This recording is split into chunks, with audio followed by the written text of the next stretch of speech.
Ton père t'a tout donné, sauf une chose. Et cette chose manquante, elle dirige ta vie entière depuis 20 ans. Le regard de validation.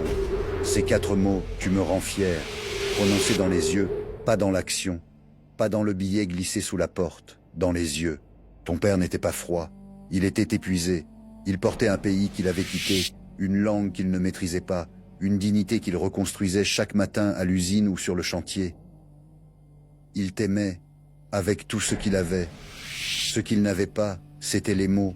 Maria Montessori l'a documenté dès 1907. L'enfant n'apprend pas ce qu'on lui enseigne. Il absorbe ce qu'il voit vivre, ce curriculum invisible, la manière dont on te regardait, dont on te parlait, dont on se taisait, a sculpté chaque réflexe que tu as aujourd'hui. Et le silence de ton père n'était pas neutre. Il t'a appris que la valeur se prouve, qu'on ne la reçoit pas, on l'arrache.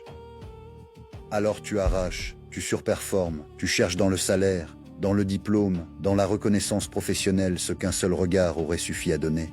Le Coran raconte Youssouf, jeté dans un puits par ses frères, vendu, emprisonné. Son père Yacoub ne sait pas s'il est vivant. Pourtant, tout ce que Youssouf traverse le forme. L'épreuve de l'absence paternelle n'est pas un accident dans sa vie, c'est le creuset. Ton père absent ou silencieux, ce n'était pas un vide. C'était un creuset. La question n'est pas pourquoi il n'a pas dit les mots.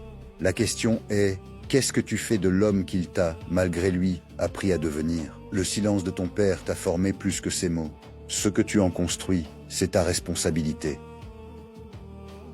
Jusqu'à la prochaine confidence.